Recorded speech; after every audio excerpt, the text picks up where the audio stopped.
हमारे लिए एक बालक का जन्म हुआ, हमें एक पुत्र दिया गया। अब आओ हम उसकी आराधना करें। हालेलुया। हम परमेश्वर के हमदो सिताइश में ये गीत सुने।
मुकुट का राजा जाया है, मुकुट का राजा जाया है। आया है यीशु आया है, आया है यीशु आया है। मुकुट ले साथ आया है, मुकुट ले साथ आया है।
हमारे होठों को खोल दीजिए तो हम आपकी स्तुति करेंगे।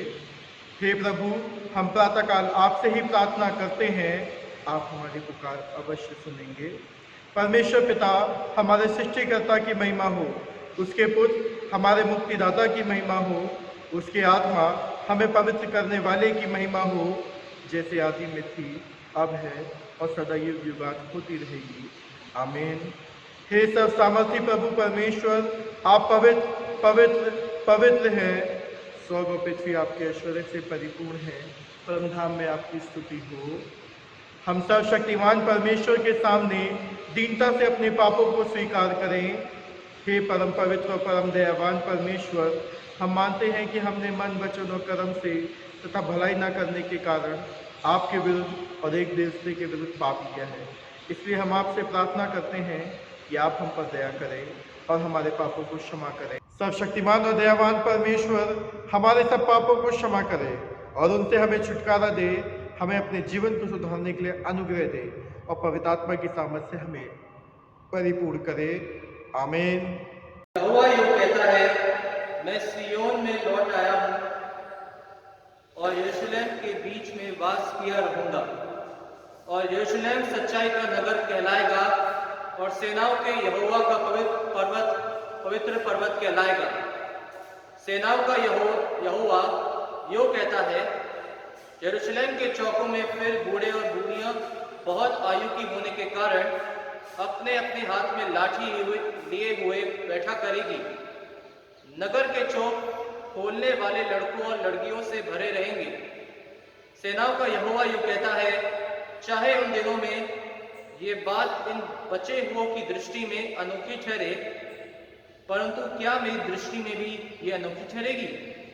सेनाओं के यहोवा की यही वाणी है। ये परमेश्वर का वचन है। उत्तरवादी पाठ के लिए मेरे साथ निकाल लेंगे भजन संहिता 128। The responsive reading has been taken from Psalm 128, जहाँ लिखा है, क्या ही धन्य है हर एक जो यहोवा का भय मानता है और उसके मार्गों पर चलता है। तू अपनी कमाई निश्चय खाने पाएगा, धन्य होगा और तेरा भला ही होगा। तेरे घर के भीतर तेरी स्त्री फलवंत दाख लदासी होगी, तेरी मेज के चारों ओर तेरे बालक जलपाई के पौधे से होंगे।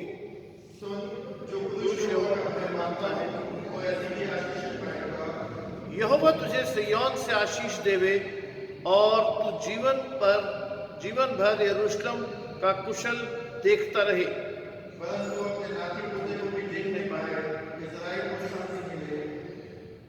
पिता, पुत्र और पवित्र आत्मा की महिमा हो, जैसे आदि में थी, अब है, सदा युगानुयुग होती रहेगी। आमीन। नए नियम का पाठ जो कि लिया गया है लूका रचित सुसमाचार उसका दूसरा अध्याय पद 22 से लेके 38 तक। लूका रचित सुसमाचार उसका दूसरा अध्याय पद 22 से लेके 38 तक, जहाँ इस प्रकार लिखा है, जब मूसा की व्यवस्था के अनुसार उनके शुद्ध होने के दिन पूरे हुए तो वो उसे यरूशलेम में ले गए कि प्रभु के सामने लाए, जैसे कि प्रभु की व्यवस्था में लिखा है, हर एक पहलौठा प्रभु के लिए पवित्र ठहरेगा और प्रभु की व्यवस्था के वचन के अनुसार पंडुकों का एक जोड़ा या कबूतर के 2 बच्चे लाकर बलिदान करे। यरूशलेम में शमौन नामक एक मनुष्य था और वह मनुष्य धर्मी और भक्त था और इज़राइल की शांति की बाट जो रहा था और पवित्र आत्मा उस पर था और पवित्र आत्मा द्वारा उस पर प्रकट हुआ कि जब तक वह प्रभु के मसीह को देख ना लेगा तब तक मृत्यु को ना देखेगा।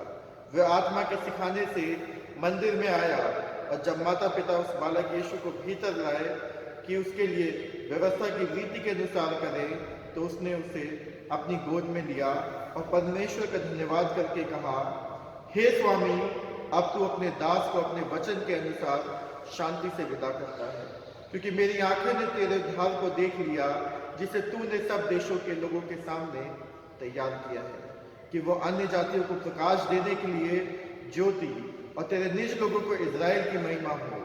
उसका पिता और उसकी माता इन बातों से जो उसके विषय में कही जाती थी आश्चर्य करते थे।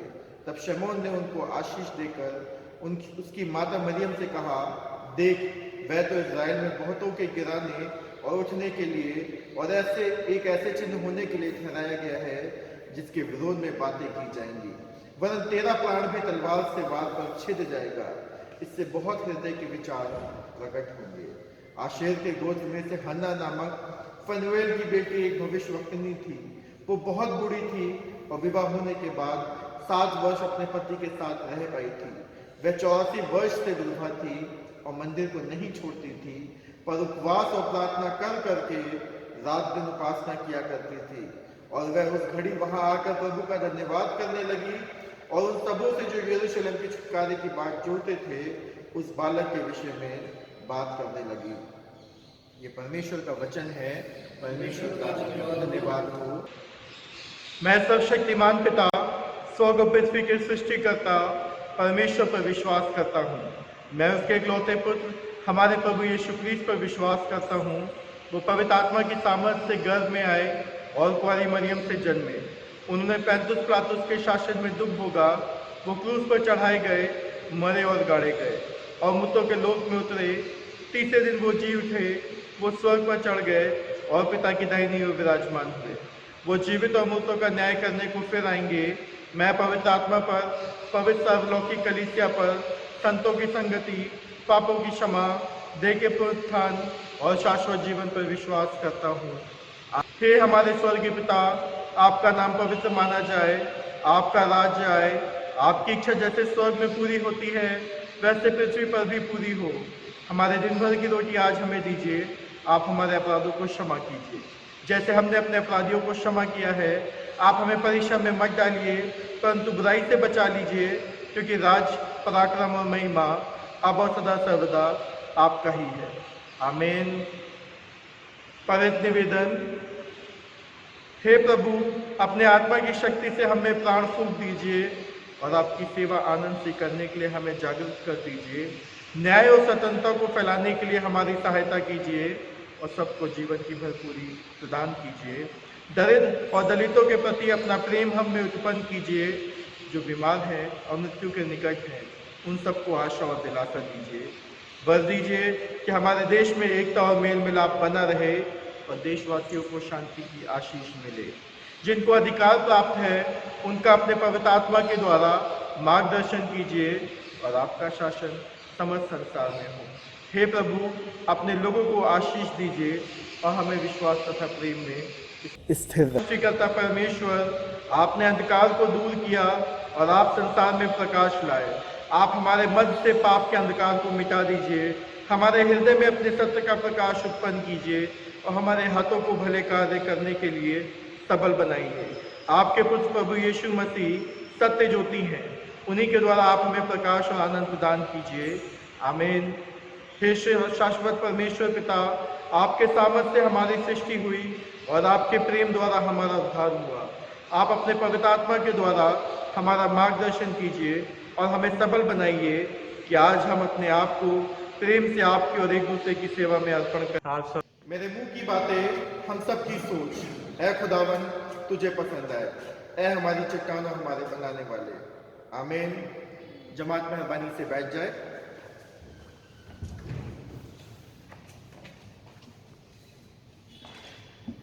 आज जब मैं और आप यहाँ पर मौजूद हैं, हम जानते हैं कि हम उस सीजन में हैं जिसे कहा जाता है क्रिसमस सीजन।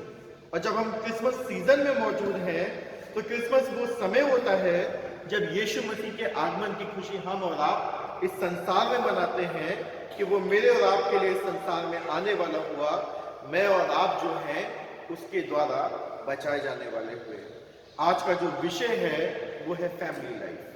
फैमिली लाइफ कई बार हम और आप उसे बहुत महत्वपूर्ण समझते हैं और कई बार उसकी अहमियत जो है भूल जाते हैं कि उसकी क्या वैल्यू है मेरे और आपके जीवन में।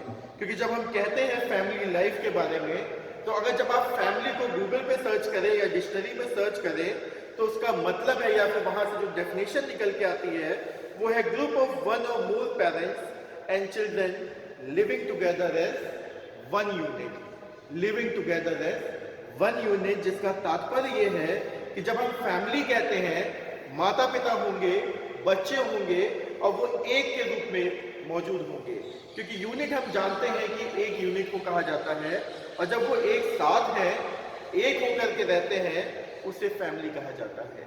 और आज का जो विषय है, क्योंकि आप किसी भी वर्ष जब आप ध्यान देते हैं तो आप पाएंगे कि जो क्रिसमस के बाद का संडे होता है वो फैमिली लाइफ पे ज्यादा इंपॉर्टेंस रखता है। क्यों रखता है फैमिली लाइफ पे ज्यादा इंपॉर्टेंस? क्योंकि जो बाइबल का पैसेज आज मेरे और आपके सामने पढ़ा गया, उससे हम जानते हैं कि रीति रिवाज थे पुराने समय के कि जब किसी के घर में बच्चा पैदा होता था, 40 दिन के बाद वो परमेश्वर की वेदी पे जाता था, अपने बच्चे को या अपने पहलौठे को क्या कर दें? अर्पण कर दें। और जब वो वहां पर उसे अर्पण करता था, क्योंकि परमेश्वर का कलाम कहता है पहलौठे तो मेरे हैं, तो वो पहले परमेश्वर को अर्पित करते थे और उसके बाद परमेश्वर से मोल में वापस लेते थे। उसके बदले में कहीं पे लिखा है 5 शकेल, कहीं पे पंडितों के जोड़े, कहीं पे कबूतर, अलग अलग रेफरेंस लिखे हैं। जो जो कुछ दे पाता था वो दे करके उस बच्चे को वापस लेता था, और उसको जो चीजें होती थी उसको वो परमेश्वर के भवन में क्या करता था? अर्पित करता था। तो ये महत्वपूर्ण है कि किस प्रकार से एक परिवार जो है अपना जीवन जीता है। अगर आप सोच करके देखिए तो बड़ा आसान होता है संसार में रह करके संसारिक जीवन जीना, क्योंकि जब मैं और आप इस संसार में रह करके अपना जीवन जीते हैं, संसार के हिसाब से जीना चाहते हैं। क्यों जीना चाहते हैं संसार के हिसाब से? कि जो मैं करना चाहता हूं वो मैं कर सकता हूं, जो आप करना चाहते हैं वो आप कर सकते हैं, और हम सब अपनी अभिलाषाओं को पूरा करना चाहते हैं। परमेश्वर का कलाम मुझसे और आपसे कहता है तुम इस संसार के नहीं, यदि होते तो ये संसार तुमसे प्रेम करता। इस संसार ने मुझे भी ग्रहण नहीं किया, ये तुम्हें भी ग्रहण नहीं करेंगे। और ये मेरे और आपके जीवन की सच्चाई है।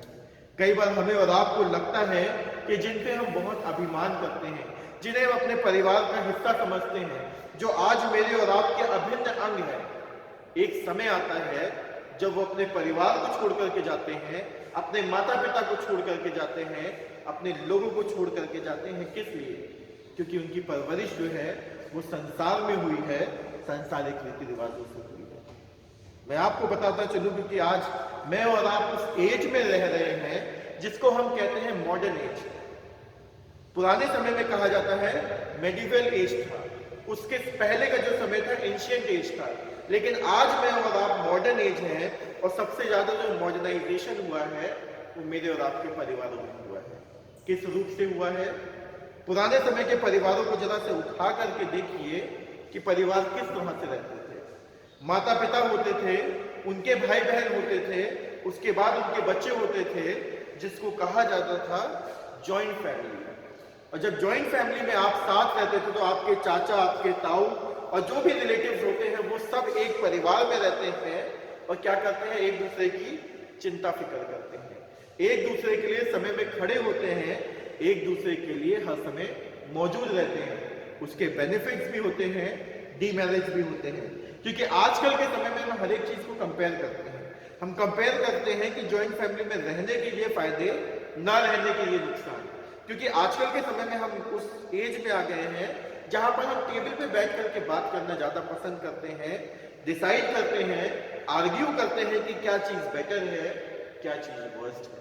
और जब हम इस तरह के बेनिफिट्स और डीमेरिट्स या फिर एडवांटेज और डिसएडवांटेज को इवेल्युएट करने की कोशिश करते हैं, तो हमें लगता है कि जब हम पारिवारिक जीवन में अपना जीवन व्यतीत करते हैं, और पारिवारिक जीवन से मेरा मतलब है जॉइंट फैमिली में रह करके अपना जीवन व्यतीत करते हैं, तो जो नए जोड़े होते हैं, जिनकी आज नए समय की अंडरस्टैंडिंग है, जो नए समाज से निकल करके आ रहे हैं, उन्हें क्या लगता है कि अगर हम परिवार के साथ रहेंगे तो हमारे ऊपर क्या होगा? रिस्ट्रिक्शंस बहुत से लगाए जाएंगे। जब मैं कुछ परिवारों को विजिट कर रहा था तो उनका कहना यह था कि पादी साहब मैं अपने परिवार से अलग इसलिए हुआ क्योंकि मदर बहुत जज करती थी कि किस टाइम हम घर में आ रहे हैं, किस टाइम घर में हम जा रहे हैं, कब हम घूमने जा रहे हैं, कब हम घूम के वापस आ रहे हैं, हम अपने घर में क्या कर रहे हैं, क्या नहीं कर रहे हैं। बहुत ज्यादा उनका इंटरफेरेंस था, और इसी कारण से मैंने क्या किया, मैं अपनी मदर से अलग रह गया। उनकी मदर जो है इस समय एजेड है, अकेले रह रहे हैं, लेकिन वो जो व्यक्ति है वो अपनी वाइफ के साथ अलग रह रहा है। फादर की डेथ हो चुकी है और सारे बच्चे जो हैं वो अलग हो चुके हैं।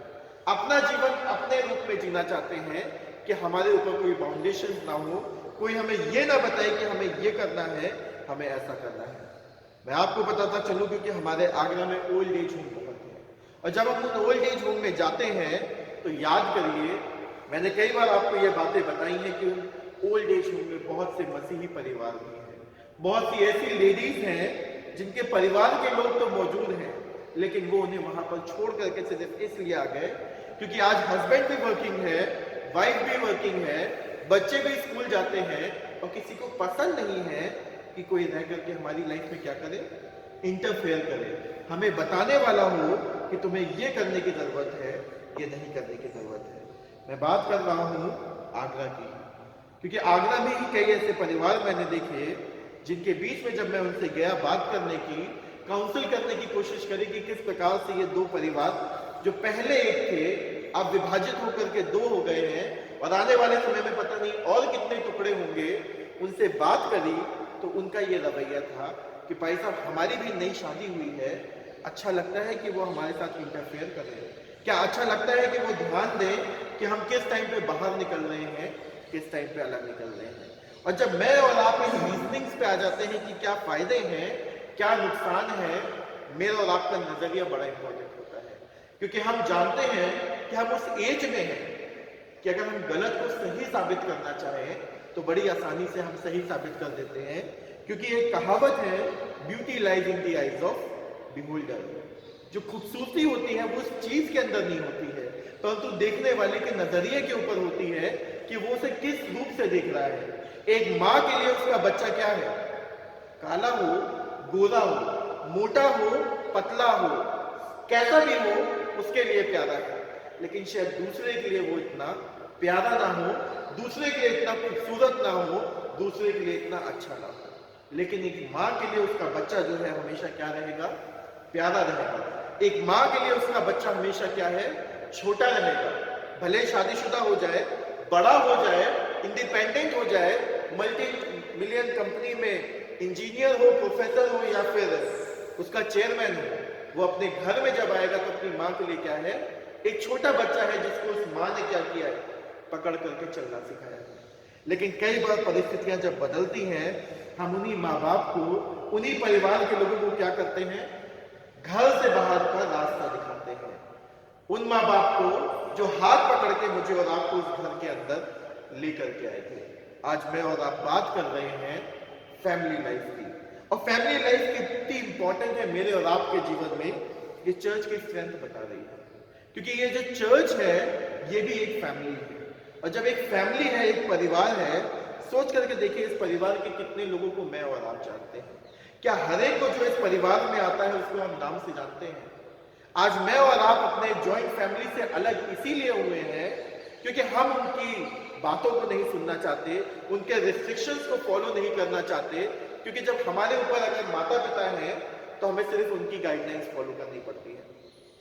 अगर मेरे और आपके परिवार में माता पिता हैं, उसके बाद चाचा ताऊ हैं, और भी अगर रिलेटिव्स जो है, जॉइंट फैमिली है, दादा दादी हैं, तो सबके रिस्ट्रिक्शंस को फॉलो करना पड़ता है, और वो शायद बहुत ज्यादा हो जाते हैं, इसीलिए हम अलग होना शुरू करते हैं कि हम अकेले रहेंगे। नए जोड़े खासतौर पे कोशिश करते हैं कि हम दूसरे शहर में जाकर के रहेंगे ताकि कोई मेरे और आपके ऊपर बाउंडेशन ना आए, ताकि हम जैसे चाहे अपना जीवन जीने वाले हों। जब इन नए जोड़ों के जीवनों में आशीषें मिलती हैं, एक बच्चा उनके जीवनों में आता है, तो वो क्या करते हैं, तुरंत फोन उठा करके अपने माता पिता को फोन करना शुरू करते हैं। किस आशा में? सिर्फ इस आशा में कि हमने मेड तो रख ली है, लेकिन मेड के सहारे हम बच्चा छोड़ करके नहीं जा सकते। हमें आपकी जरूरत है कि आप हमारे बीच में आ जाओ, हमारे साथ रहने लगो। आज जिस माता पिता को हम छोड़ करके आए थे, जब जरूरत पड़ती है फिर से वापस ले आते हैं, और उसके बाद जब बच्चा बड़ा होता है उसके बाद क्या रियलाइज करते हैं, एक व्यक्ति के घर में रहने से खर्चे जो है ज्यादा बढ़ रहे हैं। अब समय आ गया है कि इनको हम फिर से क्या करें, वापस भेज दें, या अगर वापस नहीं भेजा जा सकता है तो ओल्ड एज होम में भेज दें, क्योंकि मैं और आप उस संसार में रह रहे हैं जहां पे मैं और आप अपना जीवन अपने हिसाब से जीना चाहते हैं। पुराने समय में जॉइंट फैमिली, आज के समय में न्यूक्लियर फैमिली, और न्यूक्लियर फैमिली का एग्जाम्पल है हस्बैंड वाइफ और उनके बच्चे। हस्बैंड वाइफ और उनके बच्चे जो है अलग समूह में रहना चाहते हैं और वो अपने आप को फैमिली कहना शुरू कर देते हैं। आजकल के समय में नई नई टर्मिनोलॉजी आ रही है, नए नए वर्ड्स जो है इन्वेंट कर रहे हैं कि जॉइंट फैमिली जो है सारे रिलेटिव्स रहते हैं। नई फैमिली जो न्यूक्लियर फैमिली है उसमें सिर्फ हस्बैंड वाइफ और उनके बच्चे होते हैं। तो कई बार जब आप फॉर्म भरते हैं वीजा के लिए या फिर अगर आप NRI हैं तो उसमें आपको जो इमीडिएट फैमिली मेंबर्स है उसमें सिर्फ हस्बैंड वाइफ और उनके बच्चे आते हैं। आप पेरेंट्स को भी इंक्लूड नहीं कर सकते। कई बार आप अपने भाई को इंक्लूड नहीं कर सकते कि वो आपके इमीडिएट फैमिली मेंबर्स में नहीं गिने जा रहे हैं। और उसके आगे जब हम आगे बढ़ते हैं तो न्यूक्लियस आ गया कि न्यूक्लियस फैमिली में हम आ गए हैं, यानी कि सिर्फ हस्बैंड वाइफ अलग रहेंगे, बच्चे जो है वो अलग रहना शुरू करेंगे। इसका एग्जाम्पल जो है मैं आपके सामने रख देता हूँ। अगर आप बच्चों से कभी बात करके देखें जो यूथ की एज में आ रहे हैं, जो हाई स्कूल और इंटर पास करने वाले हैं, उनका एम क्या होता है? किसी भी तरह से मुझे और आपको जो बच्चों को है, मैं बच्चों की बात कर रहा हूँ, कि बच्चों को जो है किसी भी तरह से घर से बाहर निकलना है। वो ऐसे कॉलेजेस चूज करते हैं, ऐसे ऑप्शंस चूज करते हैं जिसके कारण उन्हें शहर में ना रुकना पड़े। क्यों ना रुकना पड़े? क्योंकि अगर हम डिग्री के लिए, ट्रेनिंग के लिए घर से 12th के बाद बाहर निकल गए तो मुझे और आपको वो फ्रीडम मिलेगी जो अभी तक परिवार में रह करके नहीं मिली थी। और जब ये बच्चे बाहर निकलते हैं 5 साल के लिए, 7 साल के लिए ट्रेनिंग के लिए, 10 साल की ट्रेनिंग के लिए, उसके बाद क्या ये वापस आते हैं? उसके बाद ये अपने आगे का रास्ता खुद ही बना लेते हैं ताकि इन्हें वापस ना आना पड़े। और इसका एग्जाम्पल ये है कि कई बार माता पिता दूसरे शहर में, बच्चे दूसरे शहर में सेटल हो जाते हैं।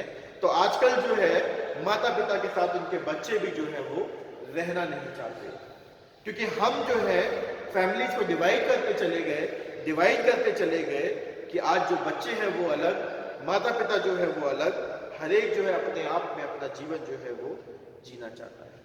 मैं आपको एक स्टोरी सुनाना चाहूंगा। एक बार की बात है, जो हंसों का जोड़ा होता है वो कहीं पर बैठा हुआ होता है और ये जो हंसों के जोड़े में एक छोटा हंस का बच्चा होता है जो खेल रहा होता है और वो जो आकर के एक चूहे को पकड़ करके ले आता है। भले ही कई बार हम जानते हैं कि बच्चे किसी चीज को खाए या ना खाए, वो हर एक चीज से खेलना जरूर पसंद करते हैं। उन्हें कोई मतलब नहीं कि किसी चीज में जान है कि नहीं। खासतौर पर हम छोटे बच्चों में देखते हैं कि कई बार वो चींटी के पीछे भागेंगे, चींटे के पीछे भागेंगे, कोई भी चीज मिलेगी उसे अपने हाथों से क्या करना चाहते हैं? पकड़ना चाहते हैं। तो जब ये हंस का बच्चा होता है, ये उस चूहे को पकड़ करके ले आता है और उसे मारने की कोशिश कर रहा होता है खेल खेल में, क्योंकि उसे मजा आ रही होती है। उसे अच्छा लगता है कि मैं इसे मार दूं क्योंकि इसकी तो कोई वैल्यू है ही नहीं। उसके पिता जो होते हैं वो उसे समझाते हैं कि नहीं बेटा, हमें हर एक चीज की वैल्यू करने की जरूरत है। जिसको तुम बहुत छोटा और निम्न समझ रहे हो, उसकी भी अपनी फैमिली है, उसकी भी अपनी वैल्यू है इस संसार में। मेरे और तुम्हारी नजर में शायद ना हो, लेकिन उसकी संसार में वैल्यू है। और जब समय आएगा तो हो सकता है तुम भी समझो कि हर एक को तोड़े दिए गए हैं, हर एक को दान दिया गया है जो वो समय के हिसाब से इस्तेमाल करते हैं। ये बच्चा भले ही उस बात से एग्री नहीं करता उस समय, लेकिन मजबूरन में उसे उस चूहे को छोड़ना पड़ता है। खैर, समय निकलता है, ये बच्चा जो है वो बड़ा होना शुरू होता है और एक बार जो है ये हंसों का जो झुंड है ये कहीं पर उड़ करके जा रहा होता है, अपने अनाज की खोज में होता है। और जब ढूंढते हुए जा रहा होता है तो उन्हें एक जगह पे क्या दिखाई देता है? चावल बिखरे हुए दिखाई देते हैं। और जब चावल बिखरे हुए दिखाई देते हैं तो ये जाकर के उन्हें खाना शुरू करते हैं। और जब खाना शुरू करते हैं उन चावल के दानों को, तो क्या होता है? वहां पर जो है पहले से ही जाल बिछा रखा था बहेली ने, और वो जाल जो है उनके ऊपर आकर के गिर पड़ता है। और जब जाल उनके ऊपर आकर के गिरता है, ये सारे के सारे जो हंस हैं वो परेशान होने लगते हैं, चिल्लाने लगते हैं, चीख पुकार करने लगते हैं, क्योंकि अब इन्हें समझ में आ गया कि इनका जो अंत है वो निकट है। जो उसमें बड़े होते हैं वो जानते हैं कि कठिन परिस्थिति में हमें क्या रखना है? अपना ढांढस बनाए रखना है, अपने आप को गंभीर रखना है, क्योंकि जब हम जितना पैनिक करेंगे उतनी जल्दी जो है, जो जिसने जाल बिछाया है, जो बहेली है, वो हमारे पास वापस आएगा, क्योंकि उसे समझ में आ जाएगा कि हम पकड़ में आ गए हैं और वो हमें ले जा सकता है। तो वो सबको शांत करते हैं, लेकिन जो नए बच्चे होते हैं वो ज़्यादा एक्साइटेड हो जाते हैं, ज़्यादा पैनिक करते हैं और इनकी आवाज़ सुन करके वहाँ पर चूहे आ जाते हैं। और जब चूहे आते हैं तो उनमें से एक वही चूहा होता है जो इन बच्चों को और उनके माता पिता को पहचान जाता है और पूछता है क्या हुआ, कैसे हुआ। वो जो माता पिता होते हैं वो बताते हैं कि यहाँ पर हम थे और इस जाल में फंस गए। अब हमें नहीं पता क्योंकि आगे क्या होगा, क्योंकि ये जो व्यक्ति है जिसने जाल फंसाया है, लगाया है, ये आएगा और हमें अपने साथ ले जाने वाला होगा। लेकिन चूहे जो होते हैं वो कहते हैं हमारे रहते ऐसा नहीं होगा। वो अपनी कोशिश में लग जाते हैं, अपनी जो भी भरसक प्रयास कर सकते हैं वो करते हैं और इस पकड़ने वाले के आने से पहले इस जाल को काट देते हैं।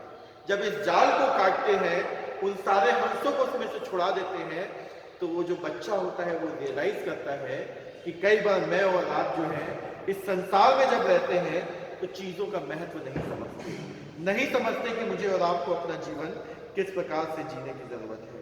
लेकिन समय के साथ साथ उन्हें समझ में आता है कि हर एक चीज़ की इस संसार में वैल्यू है, हर एक चीज़ की इस संसार में अहमियत है। हम सब जानते हैं उस इलस्ट्रेशन के बारे में जो कि मैंने और आपने बचपन में देखा होगा कि एक व्यक्ति है जो अपने बच्चों को स्टिक देता है, सिंगल लकड़ी का पीस देता है और कहता है इसे तोड़ करके देखो, बड़ी आसानी से टूट जाता है। जब मैं और आप इस संसार में अकेले रहना चाहते हैं, न्यूक्लियर फैमिली में रहना चाहते हैं, न्यूक्लियस फैमिली में रहना चाहते हैं, परिस्थितियां आती हैं, परेशानियां आती हैं, मैं और आप परेशान होते हैं, टूट जाते हैं। लेकिन हम जानते हैं उसी व्यक्ति के बारे में कि जब वो इन डंडियों का टुकड़ा जो है, एक गट्ठर जो है, अपने बच्चे को पकड़ाता है और उनसे कहता है इसे तोड़ करके देख क्या होता है। क्या वो बच्चा तोड़ पाता है? क्या मैं और आप उस लकड़ी के गट्ठर को आज तोड़ पाएंगे? शायद नहीं, क्योंकि हम जानते हैं यूनिटी जो है उसमें स्ट्रेंथ होती है। और जब मैं और आप एक परिवार के रूप में एक साथ रहते हैं, फिर वो चाहे मेरा और आपका कार्य का स्थल हो, मेरा और आपका ऑफिस प्लेस हो, मेरे और आपके परिवार हो, मेरा और आपकी कलीसिया का घर हो, हर एक जगह पे हम मजबूती से खड़े होते हैं, हर एक जगह पे हम परमेश्वर को हमदो सिताइश अर्पित करते हैं। क्योंकि जब परमेश्वर के कलाम को मैं और आप आगे रख करके चलते हैं तो वो मेरे और आपके सफर को मुबारक करता है। यहाँ पर लिखा है जब मूसा की व्यवस्था के अनुसार उनके शुद्ध होने के दिन पूरे हुए तो वे उसे यरूशलेम में ले गए कि प्रभु के सामने लाए। इसको हम कह सकते हैं यहाँ पर कि ये जो व्यवस्था थी वो हर एक उस व्यक्ति के लिए थी, क्योंकि हम जानते हैं कि जो मदर्स है वो किस प्रोसेस से गुजरती हैं जब बच्चे को डिलीवर करती हैं, और उसे अनक्लीन कहा जाता था वुमेन को, जब तक कि वो परमेश्वर की वेदी पे आकर के अपने आप को समर्पित ना कर दे। लेकिन यहाँ पर हम देख रहे हैं यीशु मसीह अपने माता पिता के साथ पारिवारिक रूप में परमेश्वर की वेदी के सामने मौजूद है। आज मैं और आप कहाँ पर हैं इस संसार में, सोचने की जरूरत है, मनन करने की जरूरत है। क्या मैं और आप परमेश्वर के भवन में जब आते हैं तो अपने परिवार के साथ आते हैं कि अकेले आते हैं? क्योंकि अगर मैं और आप अकेले आ रहे हैं तो मेरा और आपका परिवार कहाँ है? कहीं हम उन्हें संसार में छोड़ करके परमेश्वर से मिलने तो नहीं आ रहे हैं? क्योंकि हम जानते हैं कि जब मैं और आप पारिवारिक रूप में परमेश्वर में आगे बढ़ते हैं तो मेरे और आपके जीवनों में जो चुनौतियां आती हैं, मेरे और आपके जीवन में जो परेशानियां आती हैं, उसे हम परिवार के रूप में एक साथ खड़े होकर के पार पा पाते हैं। लेकिन जब मैं और आप अकेले अकेले गाड़ी चलाने की कोशिश करते हैं, 4 पहिए की गाड़ी में 2 पहिए से उसे चलाना शुरू करते हैं, 3 पहिए से चलाना शुरू करते हैं, तो हम जानते हैं हमारा और आपका जो सफर है वो सुहावना नहीं होगा, मुबारक नहीं होगा। होने पाए कि जब मैं और आप इस संसार में रह करके अपना जीवन व्यतीत करते हैं, परमेश्वर के भय में अपना जीवन व्यतीत करते हैं, तो जानने वाले हों मेरे और आपके लिए भला ये है कि हम परमेश्वर के पीछे चलते हुए अपना जीवन जो है वो समर्पित करें, ताकि परमेश्वर का जो सुसमाचार मेरे और आपके लिए दिया गया कि उसने अपना इकलौता पुत्र मेरे और आपके लिए भेजा, उसे हम अपने जीवनों में जीवित रखने वाले हों और अपने परिवार के मार्फत से उसे गवाही के रूप में जीने वाले हों। पिता पुत्र और पवित्र आत्मा के नाम में आमीन।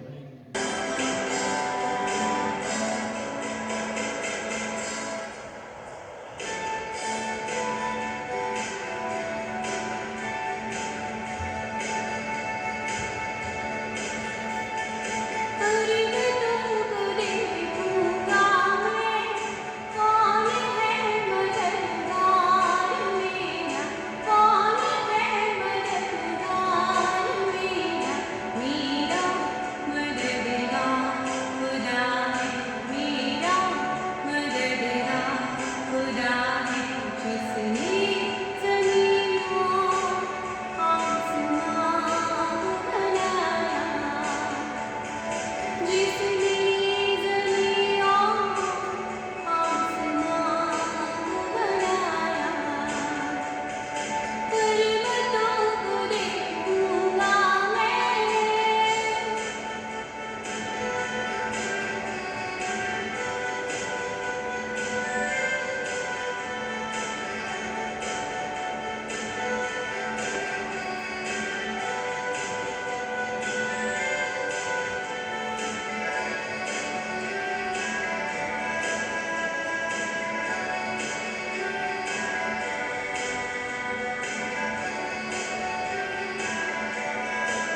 वो तेरी बाहों फिसलने नहीं देगा।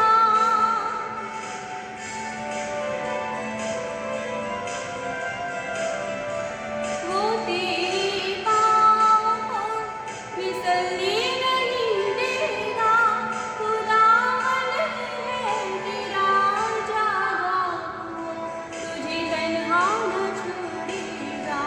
खुदावन है तेरा जागा हुआ, तुझे तन्हा न छोड़ेगा।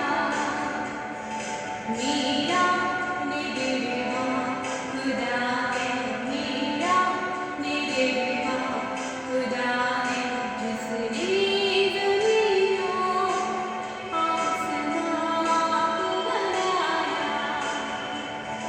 जिसने ज़मीन और आसमां को बनाया। पर्वतों को देखूंगा मैं,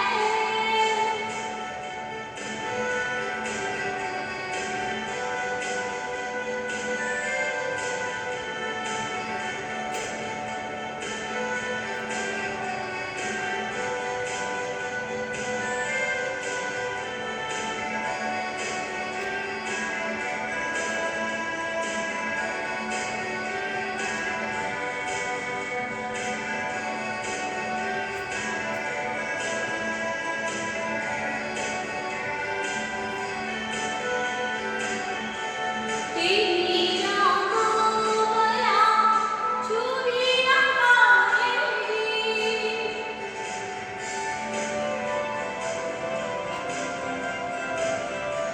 तेरी जान भला छू भी न पाएगी। न डरनी जान सूरज की कभी तुझको जलाएगी। न डरनी जान सूरज की कभी तुझको जलाएगी। मेरा साहिबा खुदा है, मेरा साहिबा खुदा है, जिसने ज़मीन और आसमां को बनाया। जिसने ज़मीन और आसमां को बनाया। पर्वतों को देखूंगा मैं, कौन है मददगार मेरा। कौन है मददगार मेरा। मेरा मददगार खुदा है, मेरा मददगार खुदा है, जिसने ज़मीन और आसमां को बनाया। जिसने ज़मीन और आसमां को बनाया। तो पर्वतों को देखूंगा मैं। और अब से हमारे प्रभु यीशु क्रिस्त का अनुग्रह, परमेश्वर पिता का प्रेम और पवित्र आत्मा की सहभागिता हम सब के साथ अब से लेकर सदा सर्वदा तक होती रहे। आमीन।